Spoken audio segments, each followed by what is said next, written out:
မင်္ဂလာပါရှင်ကျမနာမည်ကဖတ်ထရထီဒါရော့ပန်ထန်ဖြစ်ပါတယ်ရှင်ကျမကမေရမဆေးရုံမှာလူနာများကိုအထူးကုသဆောင်ရွက်ပေးနေတဲ့သူနာဖြစ်ဆရာမတူဖြစ်ပါတယ်ရှင်ဒီနေ့ကျမကအဲ့ရထဲမှာလဲလျောင်းနေရတဲ့လူနာများကိုနှာခေါင်းပိုက်ထဲမှာအစာသွင်းခြင်းလေကြောင်းထဲမှာချွဲတလိပ်များဆုပ်ထုတ်ခြင်းနဲ့အဲ့ရပူလောင်ခြင်းများအတွက်စနစ်တကျပြုစုခြင်းနည်းလမ်းများကိုသင်ကြားပြသပေးသွားမှာပဲဖြစ်ပါတယ်ကျမတို့ပြုစုထားတဲ့လူနာအများစုကတော့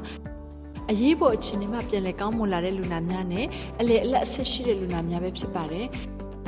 ဒီလူနာတွေကဆေးရုံမှာလည်းပဲဆင်းခွင့်ရရှိပေမဲ့နေအိမ်မှာပြန်လည်ပြီးတော့ကောင်းမွန်လာစေဖို့အတွက်စနစ်တကျပြုစုပေးရင်လည်းလိုအပ်နေပါသေးတယ်ဒီတင်တဲ့ရည်ရွယ်ချက်ကတော့နာတာရှည်လူနာများအဲ့ရတဲ့လဲလျောင်းနေရချင်းရနေပြီးတော့ချော့ချပေးဖို့ရန်နဲ့ပြုစုမှချင်းကြောင့်ဖြစ်တဲ့ယောဂများကိုကာကွယ်ပေးရန်အတွက်ပဲဖြစ်ပါတယ်ဒီလူနာအမျိုးအစားတွေကတော့အုံနောက်သွေးကြောပိတ်တဲ့လူနာများအုံနောက်မှဒဏ်ရာရရှိတဲ့လူနာများကြောရိုးမှဒဏ်ရာရရှိတဲ့လူနာများနဲ့တင်ပဆုံရိုးကျိုးထားလူနာများပဲဖြစ်ပါတယ်ပြီးတော့စီးပိုက်တက်ထားတဲ့လူနာများကိုပြုစုဆောက်ရှောက်ရမယ့်နည်းလမ်းများကိုလည်းပဲပြသပေးသွားမှာပဲဖြစ်ပါတယ်စီးပိုက်တက်ထားတဲ့လူနာများကိုမိမိအိမ်မှာပြုစုဆောက်ရှောက်တဲ့နည်းလမ်းများကတော့စီးပိုက်တက်ထားတဲ့လူနာများကိုပြုစုဖို့ရန်အတွက်မိသားစုဝင်ဒါမှမဟုတ်ပြုစုသူတူဦးဆုံးတူဦးကပြုလုပ်မှုမှန်ကန်မှသာလျှင်စီလန်ကြောင်းကနေတစ်ဆင့်ကူးဆက်တဲ့ယောဂများကိုလည်းပဲကာကွယ်ပေးနိုင်မှာပဲဖြစ်ပါတယ်အိမ်မှာစီးပိုက်တက်ထားသောလူနာများအတွက်အကြံဉာဏ်များ၁စီအိတ်ကိုမကင်တွေ့ခင်နဲ့ကင်တွေ့အပြီးမှာလက်ကိုဆက်ပြနဲ့တေချာဆေးပြောရပါမယ်နေစီအိတ်ကိုမကွေးအောင်မပိတ်အောင်မတောက်အောင်ထားရပါမယ်စီထဲမှာအမှုံရောသွားရင်ဒါမှမဟုတ်သွေးတုံးများပါရှိပါကပိုက်ကိုတင်းတင်းဖိထားပေးရပါမယ်၃ပိုက်ဆက်အစိတ်အပိုင်းများလွဲမသွားအောင်ထိန်းထားပြီးစီအိတ်ကိုဖွင့်ချရပါမယ်၄လှုပ်ရှားစဉ်လမ်းလျှောက်စဉ်ဒါမှမဟုတ်ထိုင်နေစဉ်မှာစီအိတ်ကိုခန္ဓာကိုယ်ထဲနှိပ်သောနေရာတွေထားပါအကယ်၍စီအိတ်ကိုမဖြစ်မနေမြောက်ရပါကစီးပိုက်ကျိုးကိုခောက်ထားခြင်းဒါမှမဟုတ်ခြိထားခြင်းပြီးမှမူလအတိုင်းပြန်ဖြည့်ရပါမယ်ငါစီးပိုက်ထက်ထားတဲ့လူနာရဲ့အင်္ဂါတစ်ဝိုက်ကိုမိနစ်တစ်ကြိမ်ညတစ်ကြိမ်ဒါမှမဟုတ်အိမ်သာသွားပြီးတိုင်းဆက်ပြဖြစ်ဆေးကြောပေးရပါမယ်6စီးပိုက်ကျိုးပြုတ်သွားခြင်းဒါမှမဟုတ်စီးအိတ်ယူစိတ်ချင်းများဖြစ်ပေါ်လာပါကဆေးရုံသို့ချက်ချင်းသွားရပါမယ်9စီးအိတ်ကိုဖုံမုတ်ဒါမှမဟုတ်ပိုးမွားကူးစက်မှုမှကာကွယ်နိုင်ဖို့ရန်အတွက်အိတ်ဒါမှမဟုတ်အကာအကွယ်ပစ္စည်းဖြစ်ဖုံးအုပ်ပေးပါစီးအိတ်ကိုမြေကြီးပေါ်မှာမထားရပါရှေ့စီးပိုက်တက်ထားတဲ့လူနာရဲ့ကိုယ်အင်္ဂါကိုပေါင်တာမှုန့်များမသုံးရပါကိုစီးပိုက်ကိုတစ်လတစ်ကြိမ်လဲပေးခြင်းဒါမှမဟုတ်ယောဂလက္ခဏာတစ်စုံတစ်ခုပေါ်ပေါက်လာပါကချက်ချင်းလဲပေးရပါမယ်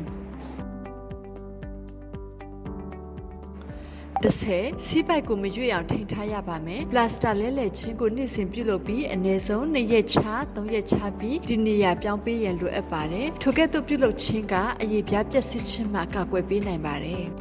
7ရေမြများတောက်ပေးရပါမယ်ရေကိုအကန့်အသတ်ဖြစ်တောက်ရသောလူနာမဟုတ်ပါကတစ်နှစ်လျင်ရေ10ခွဲမှ12ခွဲအထိတောက်သုံးရလိုအပ်ပါတယ်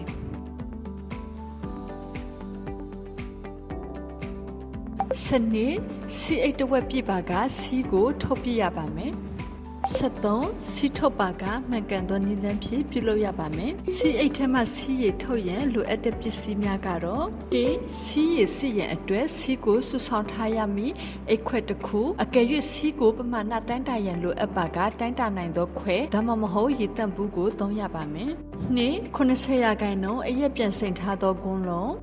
နဲ့စီထုတ်ရန်မှန်ကန်သောနည်းလမ်းများမှာ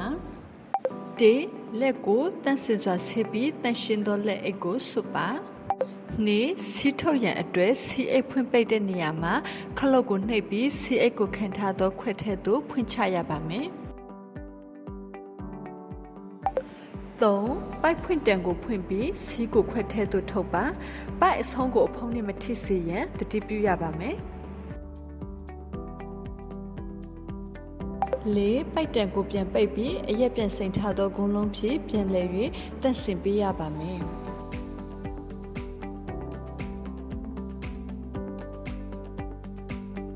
5စီထုတ်ပြီးတိုင်းလက်ကိုတန့်စင်အောင်ဆေးကြောပေးပါ